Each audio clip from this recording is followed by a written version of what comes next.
کہ اللہ سے ڈرو، اللہ سے ڈرو، اللہ سے ڈرو، تمہارے دلوں میں نفاق بھرا ہوا ہے، منافقت بھری ہوئی ہے۔ رائمنڈ کو تالے لگوا دیں اگر اس کو ہم لے کر آئیں تو رائمنڈ کو تالے لگ جائیں گے میرے بیان کرنے سے۔ بہرحال میں بہت دکھ میں ہوں، اس لیے تمہیں پتہ ہے اتنے سال سے کٹھے ہیں، میں نے کبھی ایسی بات، لیکن تم لوگوں نے ظالموں مجھے وہاں تک پہنچا دیا ہے کہ میری بس ہو گئی ہے۔ اور تم بھی انشاءاللہ تیار رہو، تمہارے بستر بھی گول ہونے والے ہیں۔ اگر تمہاری یہی بد اخلاقی اور یہی منافقت رہی تو تمہارے بھی بستر گول ہونے والے ہیں۔ مولوی بٹلہ صاحب امیر ہیں، کس نے ان کو امیر بنایا ہے؟ کس کے سامنے یہ فیصلہ ہوا ہے؟ جو ایک سیکنڈ کا غصہ نہیں برداشت کر سکتا وہ امیر بن سکتا ہے؟ اور اس کو بھی تم لوگوں نے اپنے ہاتھوں میں رکھا ہوا ہے۔ یہ میں سارے میسج اب پوری دنیا میں پھیلاؤں گا۔ السلام علیکم ورحمۃ اللہ وبرکاتہ۔ ایک اور بات عرض کرنی ہے، تو 2000 میں میری ارشد گروپ آیا اور راجہ افسر، ان کی وجہ سے میں خاصا نشانہ بنا رہا، اور پھر رائیونڈ کا انتظام بھی سارا درہم برہم ہو کے رہ گیا، تو اللہ تعالیٰ نے ان کو فارغ کر دیا، اور اس کی جگہ قریشی صاحبان آ گئے۔ کچھ عرصے کے بعد قریشی صاحبان بھی اسی ڈگر پہ چل پڑے، تو پھر اللہ تعالیٰ نے ان کو بھی فارغ کر دیا۔ اب ماشاءاللہ آپ لوگوں کا گروپ دونوں سے بازی لے جا چکا ہے، تو خیال کرو اب تمہارے جانے کا بھی وقت قریب ہے، کیونکہ اللہ کا جو نظام چلتا ہے اسے کوئی روک نہیں سکتا۔ میں تو دعا کروں گا، تم میرے بہت پیارے دوست و ساتھی ہو، اللہ تم سب کو استقامت بخشے، لیکن جو تم لوگوں نے یہ حماقتوں کے انبار لگائے ہیں اور انتہائی نااہلی کا ثبوت میں دونوں فریقوں سے آگے بڑھ گئے ہو، میں تمہیں نہیں کہہ رہا ہوں، تمہارے بارے میں مجھے پتا ہے، تم بالکل مجبور ہو، میں بالکل قسم کھاتا ہوں، میں تمہارے ذریعے سے اگلوں کو سنا رہا ہوں کہ اب تمہارے بھی جانے کا وقت قریب ہے۔ اگر تم نے اپنے چال و چلن کو نہ بدلا، پھر اللہ تعالیٰ کا کوئی نظام چلے گا، تم انشاءاللہ باہر تشریف فرما ہوگی۔ یہ بھی کبھی ہوا یار تم لوگوں نے مطلب بےہودگی کی حد کر دی اور بد اخلاقی کی حد کر دی، جزر میں تبلیغ کی ہوا ہی نہیں لگی؟ ایسی ضیاء الحق اتنا خوش، اتنی زندگی گزار کے اتنی بدتمیزی، مولی افتخار، یہ سارے نہ مطلب تمہاری تو گواہی میرے پاس سینکڑوں طرف سے آئی ہے کہ تم بڑے اخلاق والے ہو، بڑے تحمل والے، یہ تو سارے زبانوں میں اپنے منہ میں چھریاں لے کے بیٹھے ہوئے ہیں۔ میں اپنے دکھ کی وجہ سے کہہ رہا ہوں، میری اللہ نہ کرے کوئی میں آپ لوگوں کے لیے برا سوچوں، لیکن جو کچھ آپ کر رہے ہیں تو وہ آپ اپنے لیے خود گڑھا کھود رہے ہیں، اور اس میں گرنے کا وقت اب قریب ہے آپ لوگ۔ السلام علیکم ورحمۃ اللہ وبرکاتہ۔ معافی چاہتا ہوں، میری بات لمبی ہو رہی ہے۔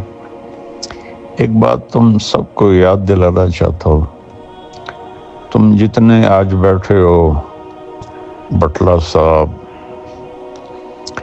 ڈاکٹر سلیم، ندیم اشرف اور افتخار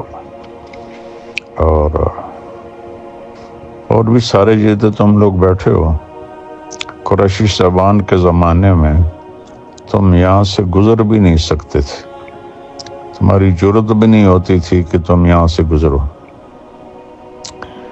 کوئی اچھا برتن تمہارے سامنے پڑا ہوتا تھا، تم لوگوں کے سامنے میری مراد ہے۔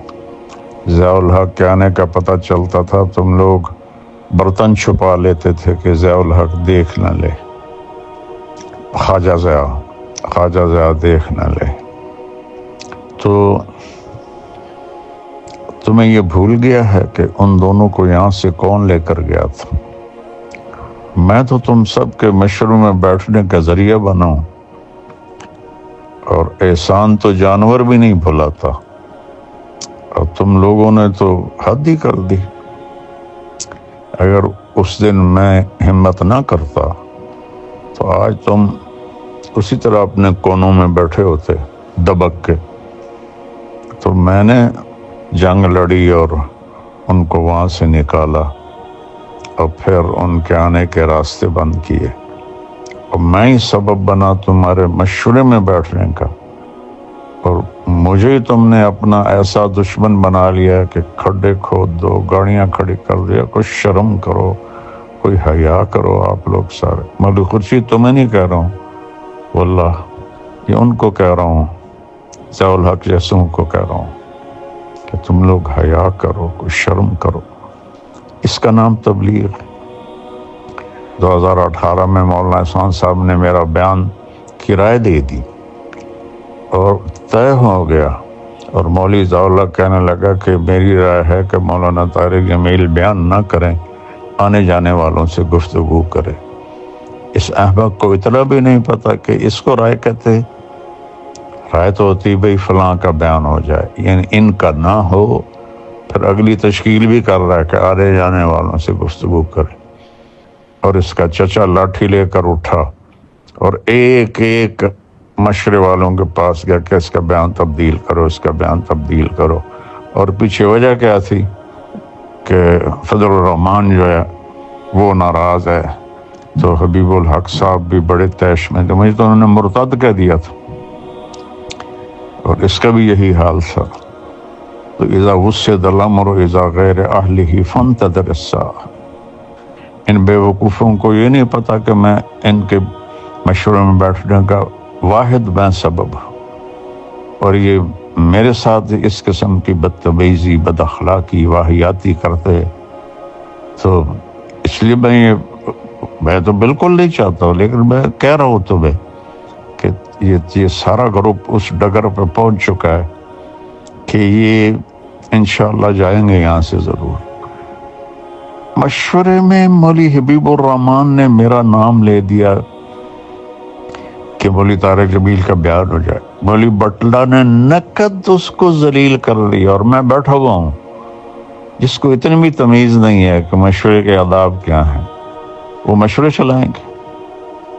تو بھائیو، آپ سب مل کے توبہ کرو، اپنے اخلاق اچھے کرو، اپنے رویے اچھے کرو، اپنی گروپنگ کو ختم کرو۔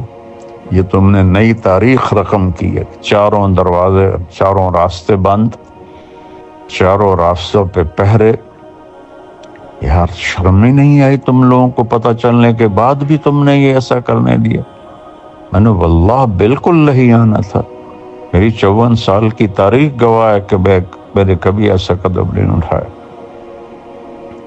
تو یہ نا دل کے پھپھولے جل اٹھے سینے کے داغ سے، اس گھر کو آگ لگ گئی گھر کے چراغ سے، یہ تم ہی اس ریمنڈ کو آگ لگانے والے بنو گے۔ السلام علیکم ورحمۃ اللہ وبرکاتہ۔ ڈاکٹر ندیم اشرف، یہ میں نے مولوی خورشید کو کیے تھے میسج، تو میں بھی کر رہا ہوں، سن لینا۔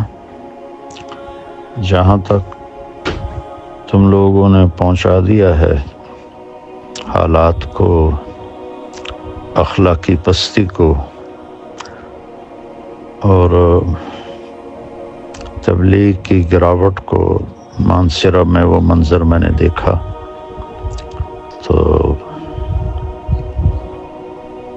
مولانا یوسف صاحب کی بات یاد آئی کہ اس کام کو کوئی اور نہیں تباہ کرے گا، خود تبلیغ والے تباہ کریں گے۔ تو پہلے راجہ افسر کا گروپ آیا تھا، ان کو اللہ نے صاف کیا، پھر قریشیوں کا گروپ آیا، ان کو اللہ نے صاف کیا۔ اب آپ لوگ بیٹھے ہوئے ہیں ریونڈ میں، اور جس طرح کے آپ لوگوں کے معاملات چل رہے ہیں اس کو ٹھیک کر لو تو اللہ کرے آپ لوگوں کو اللہ ثابت قدم رکھے، اور اگر ایسے ہی چلتے رہے تو پھر تم بھی تیاری کرو کہ اللہ کا غیبی نظام کوئی تمہیں بھی یہاں سے اٹھا کے باہر پھینکے گا۔ اس قدر گراوٹ، مولوی خورشید مجھ سے اتنا چھوٹا، مولوی ضیاء الحق مجھ سے اتنا چھوٹا، تم لوگوں کو اتنی بھی تمیز نہیں کہ کچھ بڑے چھوٹے کا بھی احترام ہوتا ہے۔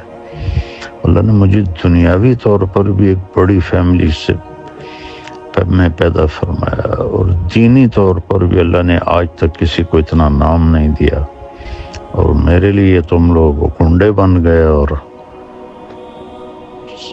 راستے بلاک اور کھڈے کھودے گئے، پل توڑے گئے۔ اگر یہ تبلیغ ہے تو بس پھر تبلیغ کا جنازہ تو نکل گیا۔ میں تو دعا کروں گا اللہ تم سب کی حفاظت فرمائے اور آپ لوگ جمے رہو، لیکن اگر یہی تمہارے کرتوت رہے تو پھر وقت قریب ہے کہ اللہ کا غیبی نظام تمہارے لیے بھی چلے گا۔